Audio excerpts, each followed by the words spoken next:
నమస్తే. శ్రీ గురుభ్యో నమః. శ్రీమాత్రే నమః. ఆదిత్యాయ చ సోమాయ మంగళాయ బుధాయ గురు శుక్ర శనిభ్యే రాహవే కేతవే నమః.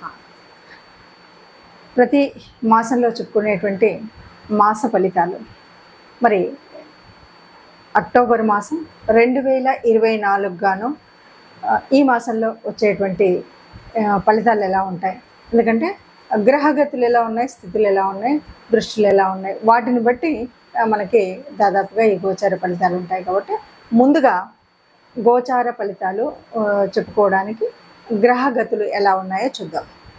మనకి ఇక్కడ చూస్తే కనుక రాహుకేతువులు ముందు నుండి ఉన్నట్టుగానే ఇక్కడ మీనంలోనూ రాహు, అలాగే కన్యలో కేతువు, ఇది కొంతకాలం వరకు అలాగే కొనసాగుతుంది. ఇక గురువు వృషభంలో ఉన్నాడు, కానీ ఈ నెలలో జరిగేటువంటి మార్పు ఏంటంటే 10వ తారీఖు వక్రిస్తూ ఉన్నాడు. ఇక కుజుడు మనకి మిథునంలో 19 వరకు మిథునంలో ఉంటాడు. అయితే దాని తర్వాత ఏమవుతుంది అంటే కర్కాటక రాశిలోకి వెళ్తాడు. కానీ కుజుడికి అది నీచ రాశి, అంటే కుజుడు నీచ పొందేటువంటి పరిస్థితి అయితే ఉంది ఇక్కడ ఈ మాసంలో. ఇంకా ఇంతకంటే ఏంటంటే కన్యలో అప్పటికే కేతు ఉన్నప్పటికీ ఇక్కడ రవి ఉంటాడు. రవి 15 రోజుల వరకు ఉండి 16 రోజుల వరకు ఉండి తర్వాత మార్పు చెందడం, అలాగే అంటే 17 నుండి తులలోకి వెళ్తూ ఉంటాడు అనమాట. అలాగే బుధుడు కూడా ఆల్మోస్ట్ అంతే, 13 వరకు ఉండి మారడం, ఇక 12 వరకు ఉండి 13లోకి మారుతాడు అనమాట. ఇలా మార్పు ఉన్నప్పటికీ ఇక శుక్రుడు, తులలో ఉన్నటువంటి శుక్రుడు 11వ తారీఖు వృశ్చికంలోకి మారడం అనేటువంటిది గ్రహాల్లో మార్పు. ఇక శని ఎలాగూ వక్రించి కుంభంలో ఉన్నాడు, అది మనకు తెలిసినటువంటిదే. ఈ రాహుకేతువులు కొంతకాలంగా మీన కన్యల్లో ఉంటున్నటువంటి విషయం. మరి ఇలా ఉన్నటువంటి గ్రహస్థితులలో మరి ఈ రాసులకి అంటే 12 రాసుల వారికి ఎలా ఉంటుంది అంటూ మనం 12 రాసులు ఒక్కొక్క రాశిని ప్రకారంగా చెప్పుకుందాం. మనం ప్రతి మాసంలో చెప్పుకునేటువంటి మాస ఫలితాలు ఎందుకు చెప్పుకోవాలి అంటే, ఇది జనరల్గా జన్మజాతకంలో ఉన్నటువంటి జాతకాలు మనకు ఉన్నాయి కదా అన్నప్పటికీ కూడా ఏ నెలకా నెల ఎందుకు చెప్తామంటే, ఉన్నటువంటి గ్రహాలు అంటే గోచార రీత్యా మారుతున్నటువంటి గ్రహాల మూలంగా ఒక్కొక్క గ్రహం వారి యొక్క యుతి కానీ దృష్టి కానీ లేకపోతే వీటి యొక్క వక్రగతి కానీ ఇవన్నీ పరిస్థితులు మారుతూ ఉంటాయి కదా. ఇలా మారినప్పుడు ఒక్కొక్క గ్రహం ఇచ్చేటువంటి అంటే నీచ పొందడము, ఉచ్చలోకి రావడం, ఇలా స్వక్షేత్రంలోకి రావడం, వీటి వల్ల ఏ రాశులు ఉన్నారో వాళ్ళకి కొన్ని మార్పులు చేర్పులు అయితే జరుగుతాయి. అంటే గ్రహాలు ఎప్పుడు ఒక చోటు ఉండవు కదా. ఈ మారుతున్నటువంటి గ్రహాల మూలంగా మారేటువంటి మార్పులకు అనుగుణంగా మనం ఏం చేసుకోవచ్చు, ఎందుకంటే ఇలా చూసినంతలో మరి లాభం ఏంటి, మనం జన్మజాతకం మొత్తం రాయించుకున్నావు కదా, ఇలా ఉంది కదా అంటే ఉన్నప్పటికీ కూడా కొంత మార్పు ఉంటుంది. ఏంటంటే దీనివల్ల ఇలా వస్తుంది కాబట్టి ఈ గురుగ్రహం వక్రీకరణ చెందుతుంది కాబట్టి మనం ఈ రకమైనటువంటి పూజ చేద్దాం గురుగ్రహానికి. లేదు రవి నీచపడుతున్నాడు కాబట్టి రవికి నమస్కరిద్దాం, కుజుడు మరి నీచలోకి వెళ్తున్నాడు కాబట్టి ఇలా చేద్దాం అనేటువంటిది ముందు జాగ్రత్త కోసమే ఈ జ్యోతిషం ఉపయోగపడుతుంది. అందుకని గోచార రీత్యా మనం ఫలితాలు ప్రతి వారం చెప్పుకోవాలా, ప్రతి పక్షం చెప్పుకోవాలంటే చెప్పుకుంటే మనకు ఒక రకమైన ముందుగా మనకు మార్గదర్శనం చేసినట్టుగా ఉంటుంది కాబట్టి అలా చెప్పుకుంటాం. అలా మనం ఈ మాసం ఫలితాలు కూడా చెప్పుకుందాం. తదుపరి రాశి మిథున రాశి కనుక మనం చూసినట్టయితే కొద్దిగా ఆరోగ్యంలో కొంచెం అటు ఇటుగానే ఉంటుంది. చెప్పాలి అంటే కొంత అంటే ఒళ్ళంతా నొప్పులుగా ఉంది, ఇది పెద్ద అనారోగ్యము అని చెప్పలేము. అలా అని మంచి ఆరోగ్యం అని చెప్పచ్చు. ఏది చేయాలన్నా కొంచెం నీరసంగా ఉంది, నడవలేకపోతున్నా, కాళ్ళు అవుతున్నాయి, చేతులు అవుతున్నాయి, ఒళ్ళు నొప్పి ఉంది, తలనొప్పిగా ఉంది అంటూ అది పెద్ద జబ్బు కింద చెప్పలేము. అలా అని పూర్తి ఆరోగ్యంగా చెప్పలేనటువంటి పరిస్థితి ఉంటుంది. అంతేకాదు మార్గదర్శకులైనటువంటి తండ్రి కానీ గురువులు కానీ వీళ్ళతో మనం అనుకున్నటువంటి సత్సంబంధాలు అయితే ఉండవు. ఈ మాసం అంతా కూడా కొంచెం అలాగే ఉంటుంది. మనం తండ్రి మాట వినకపోవడము, మనకు వినాలనిపించకపోవడము, గురువులు చెప్పిన మాట వినకపోవడం వల్ల వాళ్ళకి మన మీద కోపం రావడము, ఏదైనా సరే వాళ్ళ యొక్క సహకారం అంతగా లభించదు, కొంత ఇబ్బందిగానే ఉంటుంది.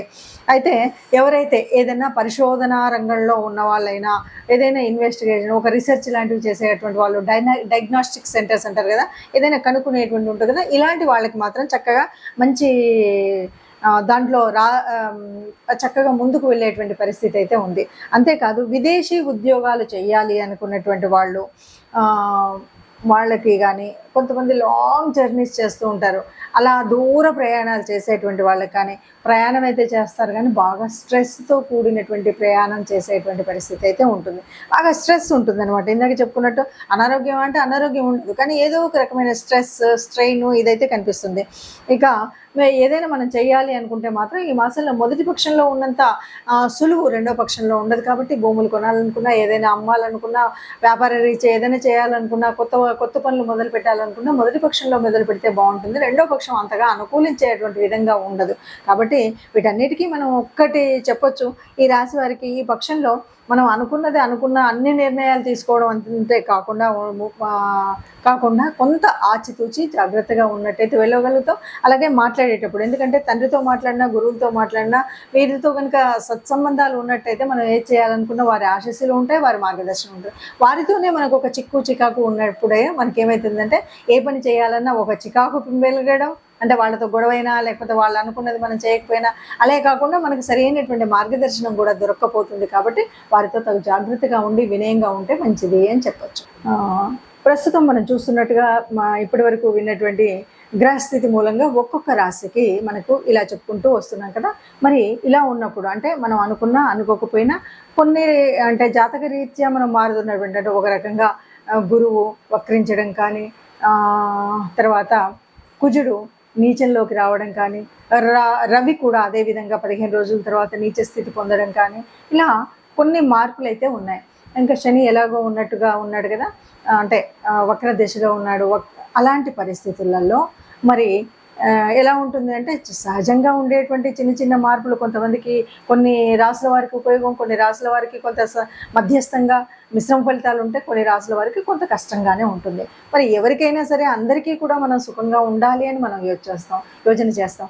అసలు జ్యోతిష్యం అంటేనే ఎవరైనా సరే ఏదైనా బాగులేదు అంటే దాన్ని ఎలా మనం మంచి చేసుకోవాలి, ఎలాగ మనం చేసుకోవాలి అంటే ఒక రకంగా గ్రహాల యొక్క అనుకూలత కోసం మనం పూజ చేసుకోవాలి. అలాగే దేవత అనుగ్రహం పొందడం కోసం ఏదైనా దేవత ఆరాధన చేయాలి.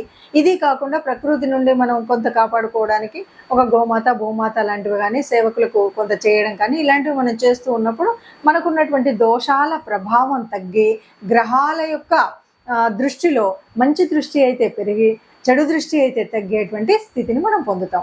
అలాంటి స్థితి పొందడం కోసమే మరి మనం ఏం చేయాలి? ఇప్పుడు ఉన్నటువంటి ఈ అక్టోబర్ మాసంలో ఉన్నటువంటి ఈ పరిస్థితికి మనం ఏం చేయాలంటే తప్పనిసరిగా మనం చేయవలసింది, ఎందుకంటే రవి యొక్క స్థితి మారుతుంది, 15 రోజుల తర్వాత నీచంలోకి వస్తున్నాడు. ఇలాంటి స్థితి ఉంటే తప్పనిసరిగా రవి గ్రహం యొక్క అనుగ్రహం పొందడం కోసం తప్పనిసరిగా ఆదిత్య హృదయం చదవడం కానీ, సూర్య నమస్కారాలు చేయడం కానీ, ఇది మర్చిపోకుండా మనం చేయవలసినటువంటి పని. ఇది కాకుండా ఇంకా మరి కుజస్థితి కొద్దిగా ఇబ్బందిగా ఉండేటువంటి పరిస్థితి ఉంది.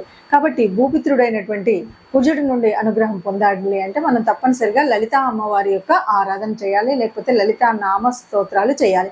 అలా చేసినప్పుడు నీచబంధైనటువంటి కుజుడు మూలంగా జరగబోయేటువంటి భూనష్టం కానీ, గృహ సంబంధమైనటువంటి కానీ, ఆస్తులు కానీ ఇలాంటి నష్టాలు జరగకుండా అమ్మ మనల్ని కాపాడుతుంది.